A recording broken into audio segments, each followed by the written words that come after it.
your side and watch me try to breathe life into your broken, tortured seams, covered up in doubts and self-defeat. Passing by unopened doors you hide, frightened by the good you want to choose, lost and somehow found yourself in the blues.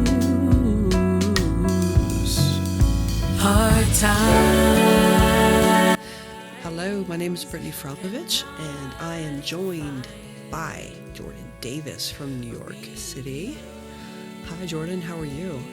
I am hanging in there, Brittany. Thank you so much for having me. She's my newest Wonder Woman feature. I met her recently.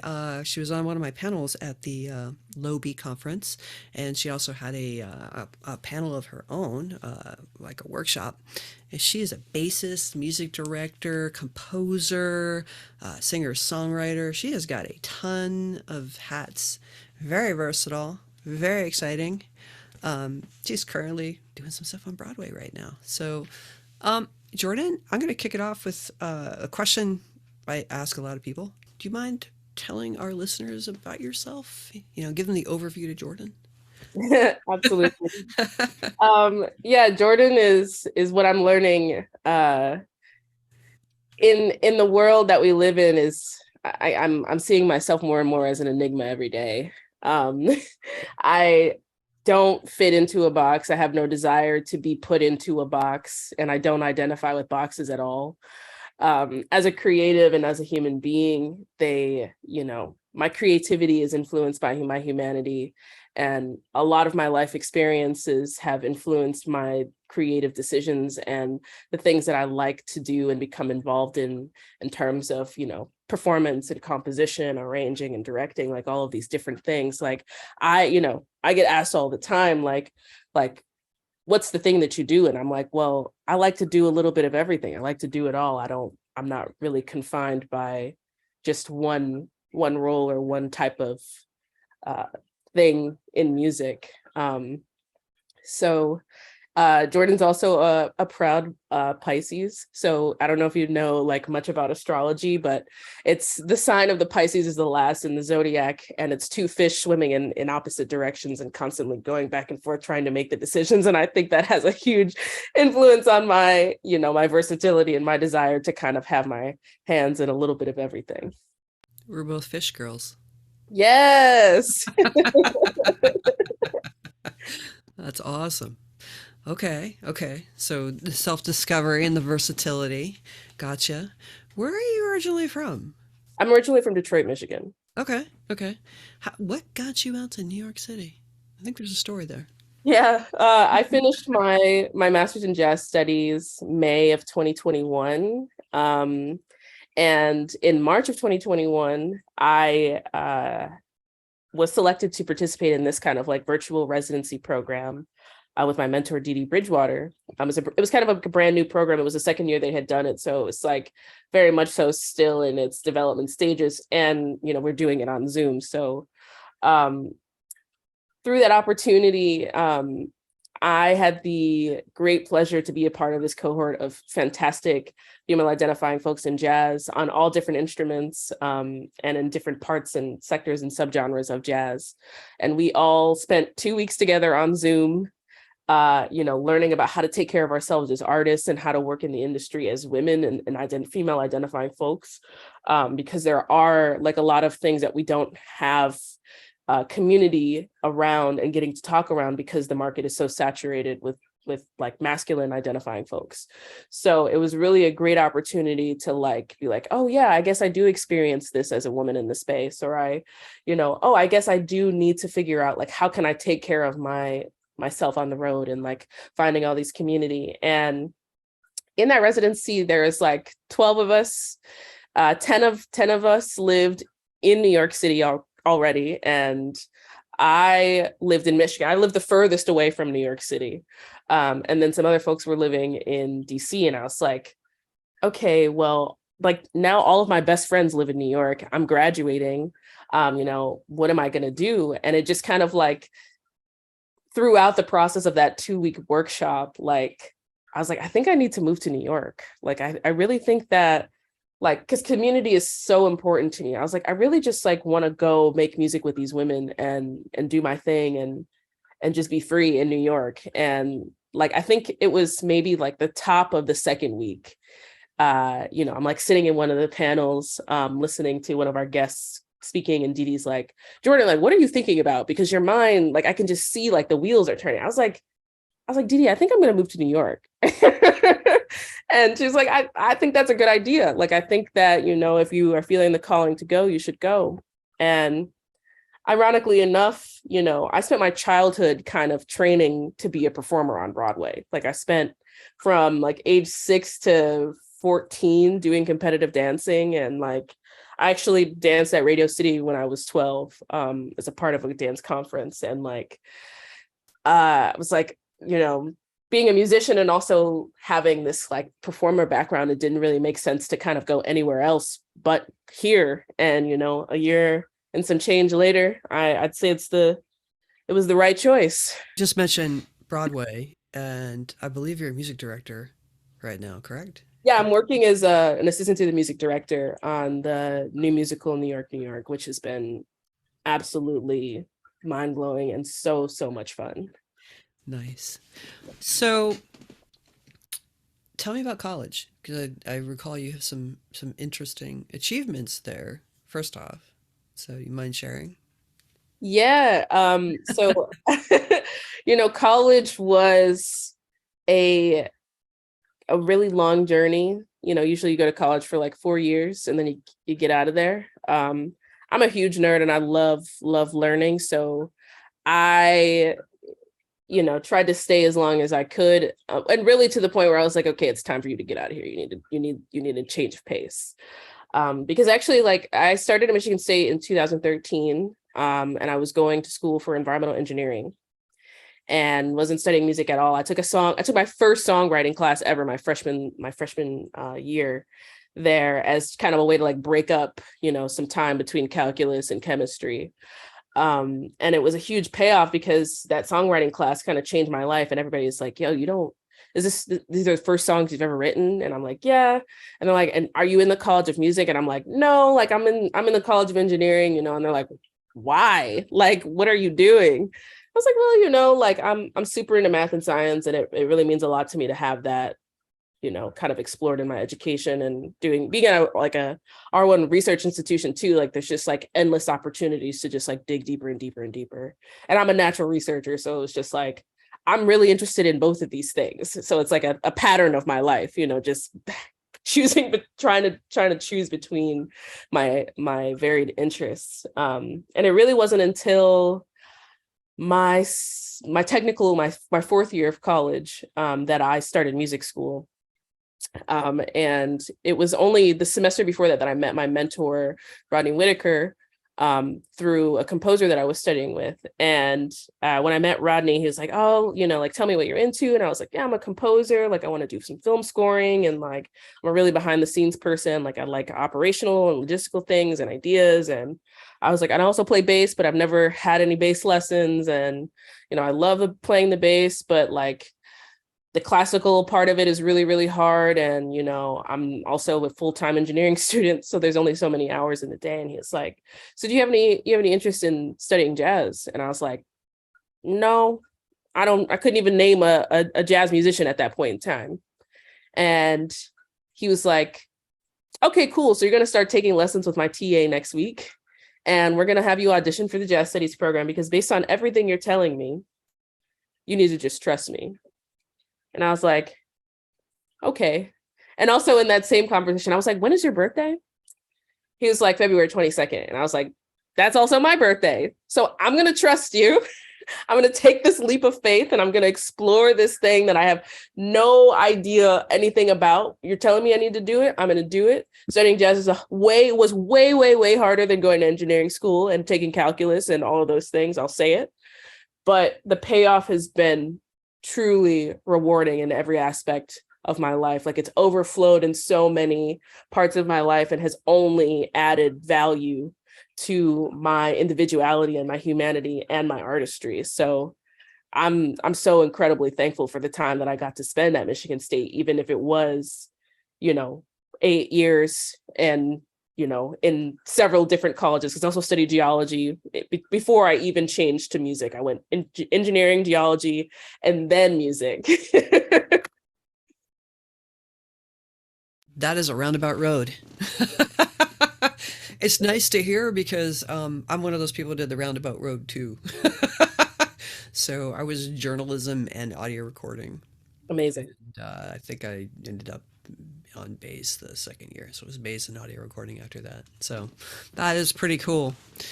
Okay. So, we kind of touched a little bit on it, but, deepening into it further, as a bass player, who are your influences? Oh, I would say my two biggest influences have definitely been Richard Davis and Charles Mingus. I'm so in love with Mingus always. And, a complicated individual, as most artists are, but there's something about the integrity in his music that has continued to inspire me for years. And especially on the bass, there's nobody that really swings like Charles Mingus, and there's nobody who is really trying to connect all of these really intricate and soulful ideas. And so, when I first started playing, when I started studying in the jazz studies program, Rodney was like, yeah, you've got a really great sound. You got this big sound. You're really small, but you got a big, big sound. And your play reminds me of Richard Davis. And it was really pivotal for me to hear that, because especially in my first few years in studying music, I was like, I don't know. I don't see myself here. I don't see anybody who looks like me doing this thing. And that makes it hard for me to believe that I can do this, especially playing bebop.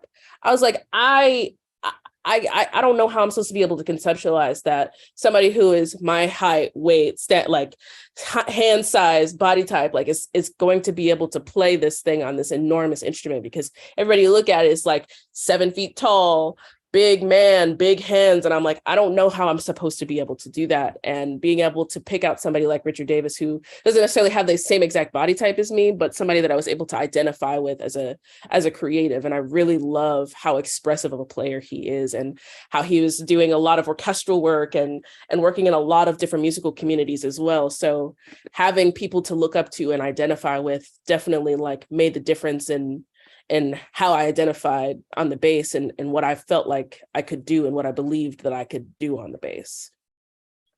This was a side quest for a second, and I know that we've got some compositional tendencies in those two gentlemen, but who are your influences as a composer? The first that comes to mind, I was just telling the folks that I'm working with on the show, because we're getting into orchestrating the parts, and I was like, I have wanted to be Maurice Ravel since I was 15 years old. I remember when I heard we had a guest string quartet come in my high school orchestra class one day, and they played the first movement of Ravel's string quartet, and it absolutely blew my mind. I was like, I've never heard any music like this in this particular context.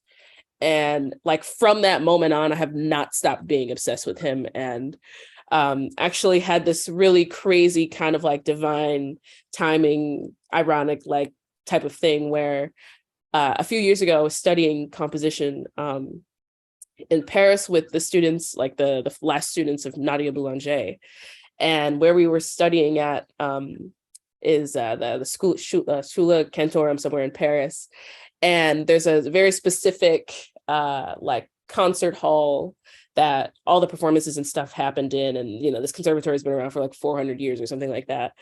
And in that particular space in 1912, 10, something like that, Ravel premiered the string quartet in that performance hall.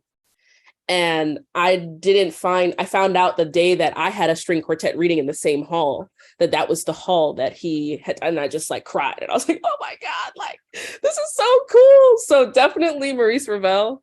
And then also, Quincy Jones is my other the other artists that I truly identify with as a composer and as a creative, like all around. Like if I could be Quincy Jones, I would be happy. You know, I'm going to be Jordyn Davis, but I'm going to do what he did also, but in my own way. And, you know, I'm very, very inspired by both of those people. Awesome. What are you woodchatting right now? Oh, you know, I mostly spend a lot of times shedding fundamentals and shedding with the bow, because when you're playing so many different styles and playing so many different types of gigs, it helps to just be able to have your, you know, your scales and stuff right up under your fingers and the arpeggios just like fresh, so that you're not even having to think too hard when you're in a rehearsal. And then also like shedding with the bow, because, you know, spending 6 years in jazz school, it wasn't necessarily like something that was a primary focus, but it's something that I really like. That's how I started playing basses with the bow. And I have been trying to just be more consistent with it, as I am getting a lot more orchestral work here too. So yeah, I'm really just trying to get my bow sound together, because I think I have pretty good technique on the bow, but bow sound, and also like bow kind of like dexterity, like being able to like really do a lot with the bow, and just really focusing on finding the balance between, you know, being really creative and out, but also being able to play a really beautiful passage just clean. Do you mind telling me about your basses? What do you have, upright and electric? So I have a vintage Fender jazz bass that is my electric. It's like gold, and I absolutely love that. I upgraded it from like the Squire, you know, jazz bass. And when I moved here, that was like my present to myself. I was like, okay, girl, you live in New York now. You got to get a real nice bass. And I'm so glad I did, because I absolutely love that Fender jazz bass. And then my upright is actually, I should find out like the make and model of it, but it's a really, really beautiful 7/8 bass. So it's like really full body woman. Her name is Genevieve. She has an enormous sound most of the time. I don't have to plug in, because I have a big sound and then she has a big sound. So we just are heard. And I've had so many people try to buy my bass off, including Rodney, they try to buy the bass off of me. You know, I remember like even my first semester of studying with Rodney, and I had just gotten this bass because it was like my grandparents helped me buy it, because I had only rented basses prior to that. And I was like, okay, well, like now I'm going to music school, so I got to get my own. And I had finally gotten it, and I was like, she's Genevieve and she's mine. And Rodney's like, how much you want for that bass? I'm like, no, she's mine. You were just mentioning, you know, music school and all that, and I'm just curious, what led you to picking up the bass in the first place? Because nobody else wanted to play the bass, ironically enough. Like, I remember first day of orchestra, middle school, it was like 6th grade. You know, everybody comes in orchestra and wants to play the violin because it's like the one instrument everybody knows. Like, yeah. And then, you know, they run out of violins. So everybody who wants to play violin, but they don't have any more violins, they get stuck on viola. And then the folks who are indifferent are like, cool, like cello sounds nice, I'll do that. And I wasn't content like with those options. And so I was like, you know, just kind of lingering around, like waiting. You know, everybody has their instruments, and I'm like, okay, well, when is there gonna be something that I can and want to play? And they're like, well, come in this closet, we got this thing, you know, this big thing if you want to check it out. And they opened the door, and I was like, that's it, that's mine. I don't know what it sounds like, I don't know what to do with it, I want it. So and I just haven't really stopped since. You put the bow to the string and it was over, folks. Yeah. That's awesome. That's awesome. First electric bass. How'd that come into your life? So when I was in high school, I was recruited via the percussion section of my marching band, high school marching band. So I like marched bass drum for a couple of years, and some of the guys who were in the percussion section were like, yo, like, we know you play in the orchestra and you play bass and you're the only bass player in the whole school. Do you play electric? And I was like, no, I don't own a bass. This is all I have. This is all I got. And they're like, okay, well, you're like cool. We have this Kings of Leon cover band, you know, and we write our own songs, and it's kind of a vibe, you know, you want to hang out with us and we'll teach you how to play electric. And I was like, yeah, like, cool. That sounds great to me. And those guys, you know, they're still some of my best friends today. And they helped me learn how to play electric and gave me my first electric bass. And then eventually, you know, I saved up enough money to like go to a pawn shop and get a 10-watt acoustic amp and some like, you know, super duper used Squire P bass. And yeah, you know, start. That's how it all started. That's awesome. Kings of Leon. Yes. That's great. So, let's see. So earlier, the workshop you were talking about, it sounded interesting. It's gonna maybe possibly fuel and funnel into this next question I'm going to ask you. We usually hear about the downsides of being a female in the music industry. Let's flip the script. Do you see any benefits? Yes, absolutely. Because right now, and I mean, probably historically, music is so masculine energy dominant. And in some of the best musical spaces I've been in, there has been an equal balance of masculine and feminine energy. And I definitely feel like being a woman and identifying with feminine energy is an asset, because now people are like, well, we're so over the masculine vibe. Like, we're so over it being one way and not being inclusive, or just like being about this thing. And people are looking to change things. People are looking to feel music differently, and people are looking to have creative processes differently and have their music sound differently. And right now, you know, because of that, I feel like people are trying to take a chance on folks and being more open to different parts of themselves, which is allowing them to be more open to different parts of other people, including folks with feminine energy. And I know that also for me, I mean, I don't love it, but it is very motivating to me when I'm underestimated. And in this patriarchy, you know, it is a man's job to essentially underestimate a woman. And so I love walking into a musical space, and I won't say that it hasn't happened in working in New York City. It happens all the time. I walk into a space and have a specific role, and people are like, oh yeah, you do this thing. And then I tell them like, you know, oh, well, I also do this and I've worked with this. And they're like, oh my God, why are you here? Like, oh my God, like who are, like, you know, so it's like, I don't love to be underestimated, but it brings me great joy when somebody's like, oh, I'm an idiot. Like, I shouldn't have talked to you that way.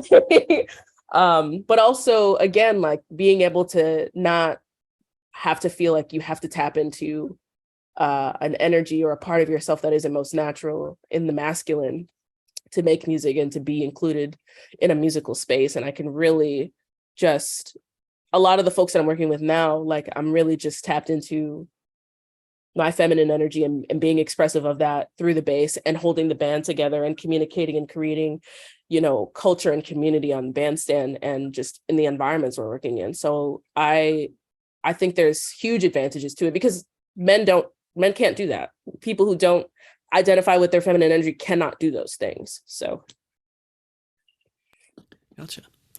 That's an interesting point. One thing I've seen in common with a lot of these interviews is the being underestimated point. It's brought up frequently. Yeah. So, yes. Okay.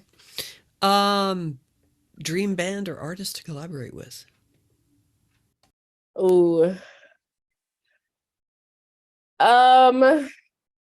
Right now, I think when I was initially thinking about this question, like, the artist that comes to mind, like, you know, he's more of like a producer than an artist, but very much so still an artist. And I mentioned him earlier, is Quincy Jones. I would love the opportunity to work with him. And I don't know, I think right now, like in terms of like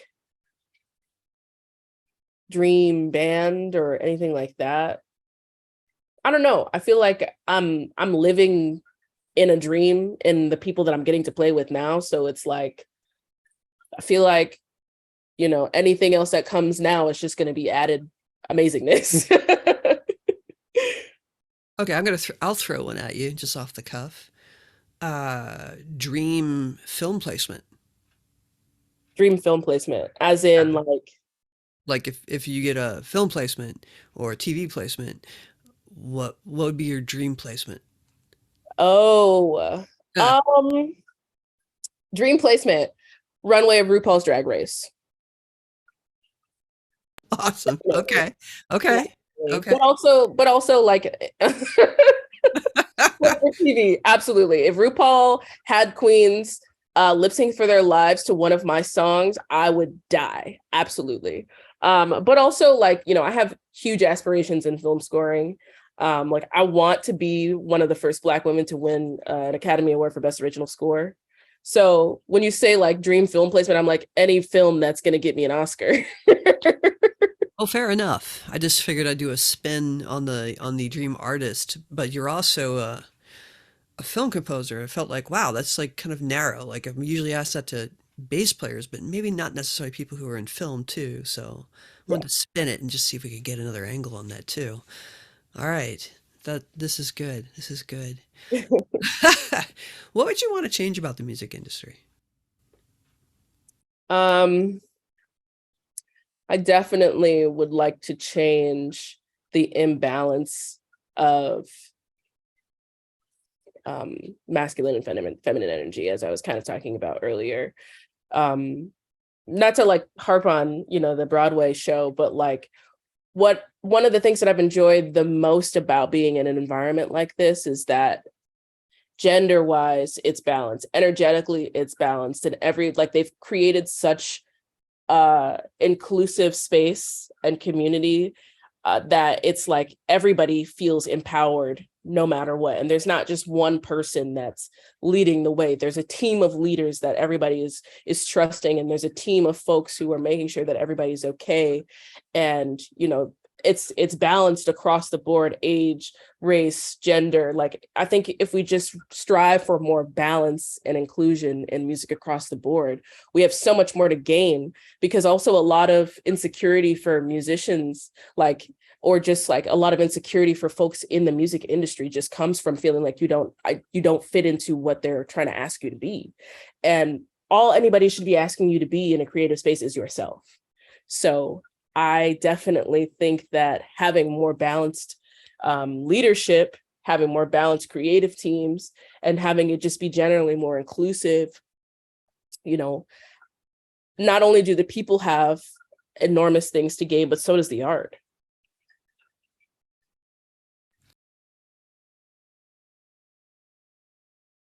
That you're listening to could be new that, new to everybody or new to you. Yes, I have been binge listening to the most recent release by a New York-based composer and vocalist named Samora Pinderhughes. He has a project out called Grief. And as somebody who has experienced and been moving through a massive period of grief over the last 2.5 years, it has touched my soul in so many different ways. And also I have some friends who work with him and who are on the record and are performing with him. And I am just like, we listen, like via listening to his music, I'm like, we listen to the same music. So I'm just like, I love and admire the work that he's creating right now. And I really, I guess if we go back to like who you're looking to collaborate with, it would definitely be Samora Pinderhughes too. Like that would definitely be for me right now. Like I'm so into the sounds that he's working with and the concepts that he's working on, that I would definitely be very, very, very grateful and inspired to make some music with him. What advice would you have for someone wanting to follow in your footsteps? For someone wanting to follow in my footsteps, I think the best piece of advice that I can give is that the journey is going to be incredibly tumultuous. Every part of it is going to try to break you down. But the most rewarding parts of it are when you pick yourself up and you build yourself up from those moments of being broken down. And to anticipate that they're going to happen, to, you know, especially being a Pisces, like it's sometimes really hard for me to live in this realm and to live in this world and be conscious here. And so sometimes I live in like a little dream state. And I think the more that you are not being delusional and not expecting, you know, the world to just understand who you are and understand everything that you need and hold doors open for you and to just give you everything that you want, you know, having expectations that you are going to have to be taking care of yourself because no one else is going to. That's a huge thing. And also, like, if somebody tries to tell you that what you're into is not cool, like what they're into is not cool either. Like, you know, you can't be defined by what other people tell you you are, or how other people tell you they feel about your art and your identity and your experience. You have to own it and believe in it more than anybody else, because that'll be the difference between you surviving and giving up, because there are going to be so many moments where you just want to give up. And people are going to be encouraging you to give up as a practical means, because they're like, oh, well, you're so emotionally distraught or you don't have any money. It's like, well, that's being an artist. You know, I'm not saying like, you just got to deal with it, but it's like, I'm learning to embrace the hardships more and not feel like the hardships are victimizing me. Or isolating me from folks. Like, the more that you lean in, especially in New York, it's like everybody is here, like a struggling artist, like just trying to make it through the day, and like being able to lean on that community and have reassurance that you're not alone in this journey also makes a difference. Note for our listeners, and I hope I don't embarrass Jordyn. I can edit this out if I do, but her Twitter feed with a commentary on New York City living is gems, just gems. She's got some good gems there. Oh, let's see. Yeah. Important cause or issue that you support.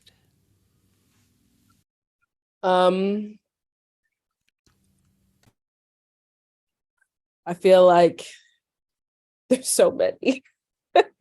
There's so many. You know, as a woman, as a Black woman, as someone who identifies as a queer individual, you know, I am in support of any and all of those communities and any and all movements in relation to any of those lived experiences. And I feel like, you know, we see a lot of folks spending time, you know, at protests and really trying to be active in communities and getting people to understand, you know, what these issues are and how to support causes and those sorts of things. And what I will say about working as an activist, it's like being like, one of the most important things I feel like is figuring out what your role is in being an activist and figuring out what works best for you. Because for me, a lot of my activism lies in my artwork. And I know that as people will continue to engage with me in my work over time, the message in the activists, like the activist messages that are tied into a lot of my works will continue to spread and that sort of thing. So like, even during the, you know, summer of 2020, I was not in a place where I felt safe or emotionally well enough to be out on the streets protesting and you know, fighting for the cause and in real life. And like, it was just like so overwhelming to me. And what I ended up doing in that process of reflection, because I also was like, but I should be there. Like, I want to be out there supporting my community. I was like, but in order to do that, you have to take care of yourself and figure out what works best for you to utilize your voice and what works best for you to support the cause. And, you know, my existence is my resistance. And the more that I continue to acknowledge these causes that I stand for, and I stand for strongly in my artwork, like that is where my role lies as an activist. Not to say that I won't be out, protesting at different points in time in my life, because I spent a lot of time in college like out protesting, which is why I think like once 2020 came out, I was like, I don't know that I can do this right now. Like I'm a little burnt out. I don't know that that's exactly what the cause is calling me to do right now. So I feel like when we're evaluating, our stances on cause and activism, I think it's like most important to identify what role works best for you. Thinking back to the Low B conference, and you mentioned self-care as you're bringing this up. you have to that self-care so you can show up and have that energy to give to the rest of the world. It's Absolutely. good lesson, timely lesson. Just thinking back on that. So I am curious, what is the first instrument you learned to play? Bass. Bass. So it is bass. There's nothing previous. Okay. Yeah. Some people come to it after a journey. So, what is an average day like for you? These days I'm in rehearsal 10 to 6, and then Monday through Saturday. And usually I also teach at an after school multicultural like youth ensemble a couple times a week. So up in Washington Heights, and gigging in the evening. So like this past week, I've been working on scores for the New York Phil and for Michigan State for a piece that they're working on of mine. So I don't know, every day, like when I'm not, in rehearsals for a Broadway show, like every day is kind of different depending on the demands of the season. So if it's a composition season, I'm spending a lot of time in front of the computer or a lot of time at the piano. But if it's gig season, then I'm not at home at all. I'm constantly legging the bass around or driving to rehearsal, or driving to teach. So tell me about the current projects you're involved in and what you might have coming up in the near future or even the distant future. I know you've got a piece being debuted up there with a group that people might know. Yes. Yes. Yes, I'm very much so looking forward to the rest of 2023. I have a lot of music premiering and a lot of music that I'm finally going to be sharing with the world. So in March, there's a piece that I was commissioned to write for the Michigan State Winds, like their symphony band, which is a piece for the sister survivors of Michigan State. The women who were abused by, I don't want to say his name, but there's a doctor formerly affiliated with Michigan State University. And I was commissioned to write a piece of healing music to honor that community. And we're finally going to be premiering that this March. And then in May, I have a piece premiering, co-commissioned between Juilliard Pre-College and the New York Philharmonic at David Geffen Hall. That is my first major orchestra commission and also my first orchestra piece ever. And I'm going to be playing it with them, which is so exciting. So I'm very much so looking forward to that, because also like when I was in middle school and high school playing an orchestra, I was the only bass player. So I've never played in a bass section. So I'm really looking forward to being like one of 8 basses in a section, and on stage with the New York Philharmonic. It's going to be really fantastic. And another youth ensemble is premiering a string orchestra piece that I wrote as a commission for their high school ensemble. And then hopefully, towards the end of the year, I'll have some updates on my album that I've been working on also. So lots and lots of music always, but particularly large ensemble stuff. Like I've done a lot of work in chamber music up until this point, and I'm finally getting opportunities to learn more about large ensemble writing and what it's like to play in a large ensemble outside of the context of jazz, because it's a very different thing.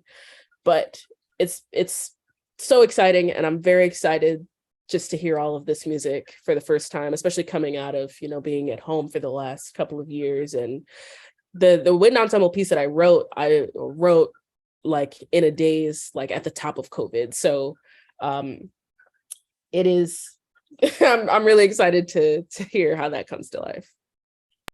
Where can everybody find you on the interwebs? What are your details? Share that. So, there's 1,000,001 Jordans. There's 1,000,001 people with the last name Davis. So I've made it real easy for people to find me because my project, my band that I lead is called Compose the Way, all one word. And all anything related to me, you can find simply by Googling Compose the Way, because there's only one Compose the Way. So you can go to composetheway.com, go to Compose the Way on Instagram, Facebook, Twitter. It's all consistent across the board. And people, like, my name is spelled Jordyn. People don't always know that there's a Y and not an A. So it's like when you Google Jordyn Davis and it's spelled wrong, then you're not going to necessarily find me. But you search for Compose the Way and you'll find me. Perfect. Any final thoughts, Jordyn? Any final thoughts? I'm just very thrilled and excited to be having this conversation with you and to be in community with you now. It means a lot to me to have community, and especially on the same instruments and with good people, because it's not always easy to find good people in the industry that we work in. So I'm just super thankful for you. Those are my final thoughts, Brittany. I feel the same, actually. Very cool getting to just kind of see you, like, your personality unpack, watching you at the conference, which is what kind of inspired this interview.